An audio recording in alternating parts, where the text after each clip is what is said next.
Hello everyone, welcome back to our channel. So this is part 2 of our mobile home bathroom renovation and whether we were able to do it on a $2,000 budget. Alright, so when we left off on our last video, it was more so of just doing the demo and listing the things that we need for this renovation.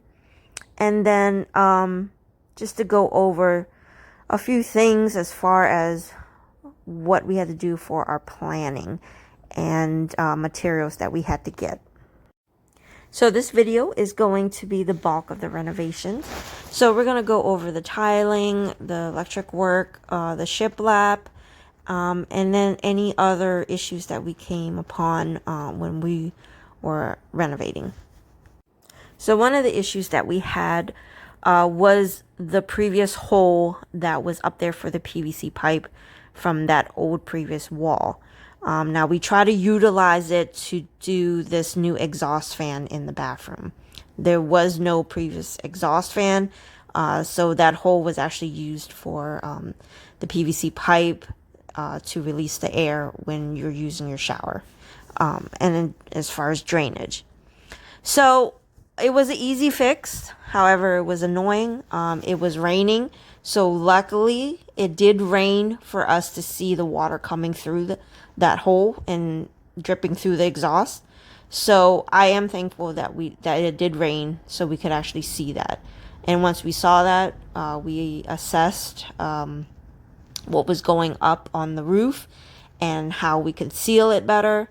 And we did. So luckily it was an easy fix. It was just annoying because it did take a few days because we wanted to wait until it rained again so we could test out to make sure that we sealed it properly.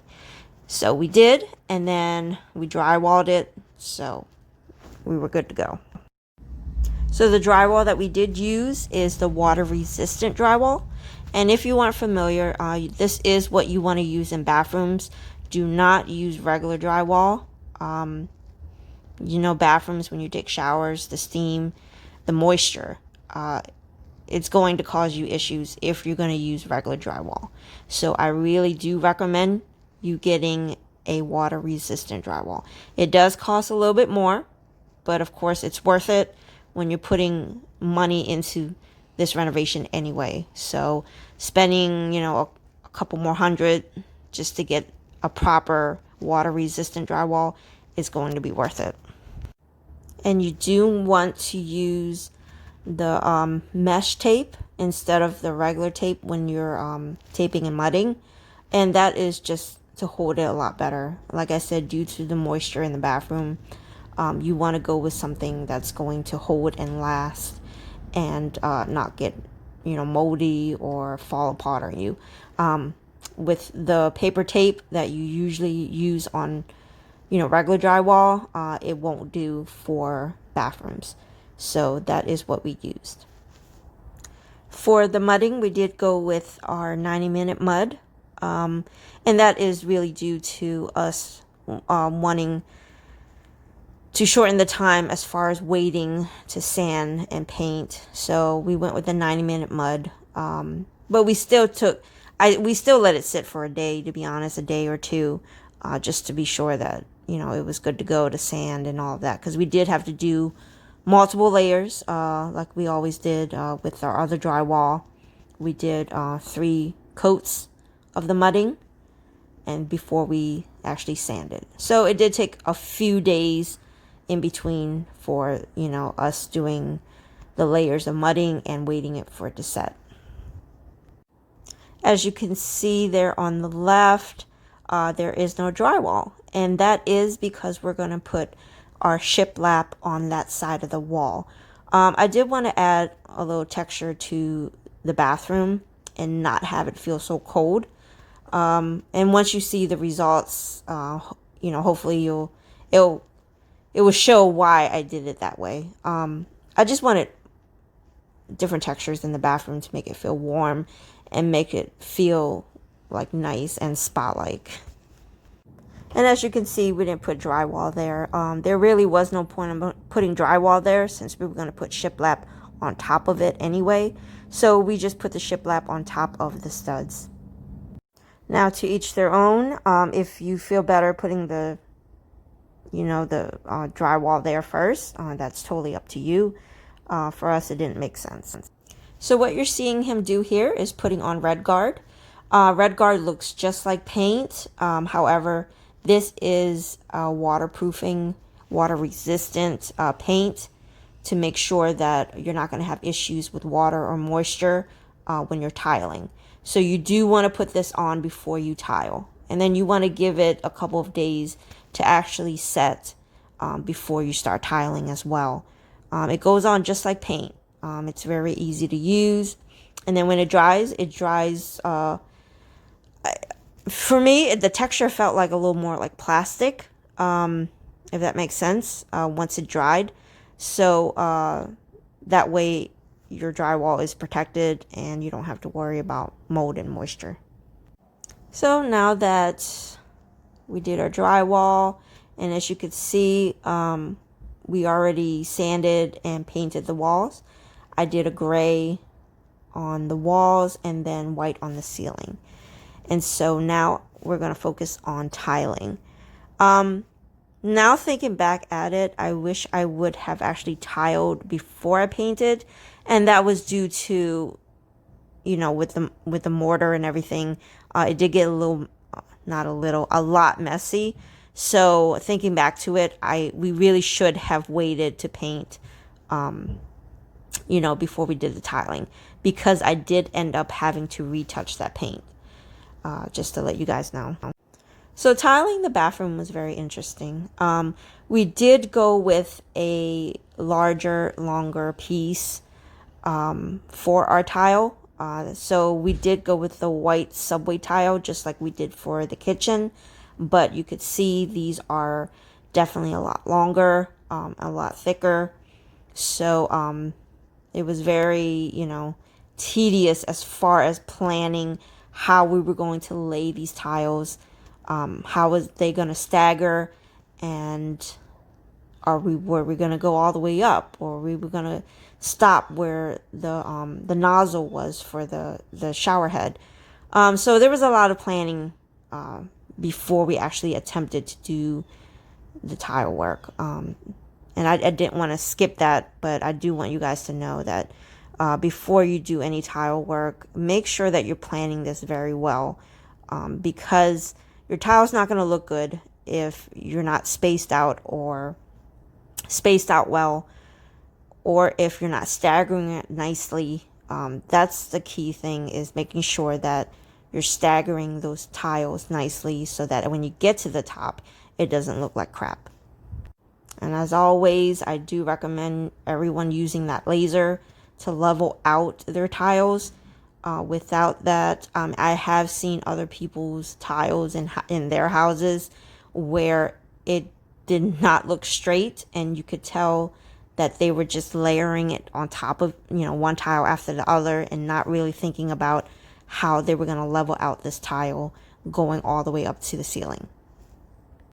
I thought my husband did a great job with pre-planning this tile work. He is better at math than I am. So it did take, him to be good at math to really understand how he was going to stagger these tiles moving forward. And I have to say kudos to my husband for being great at math.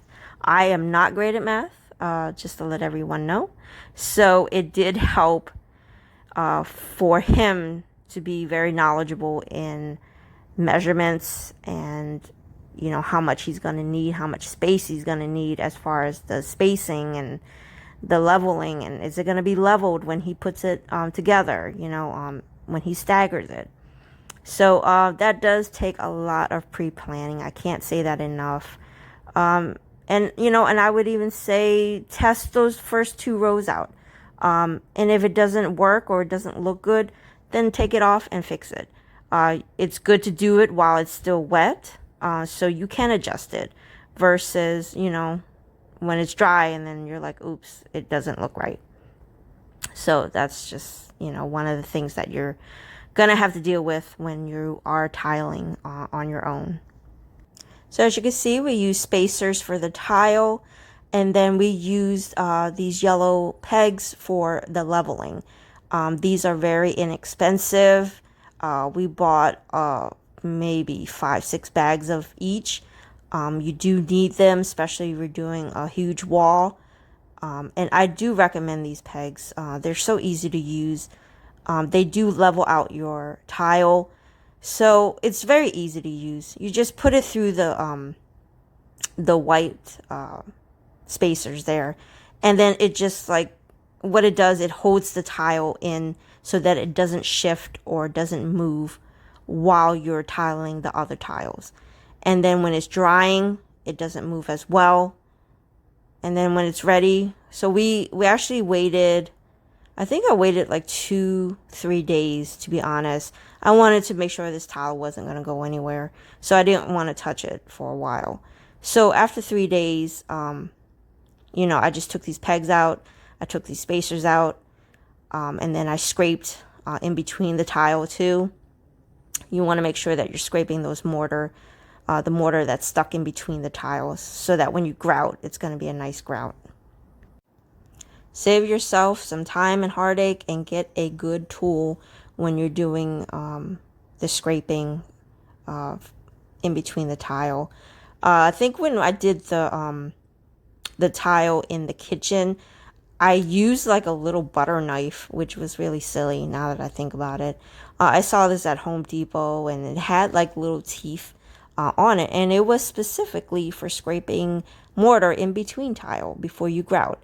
So I decided to pick it up. It was very inexpensive. It didn't cost a lot at all, a couple of dollars. And then when I used it, I was like, oh my God, I wish I would have used this in the kitchen. So yeah. And then after we tiled, we hopped on to doing the shiplap.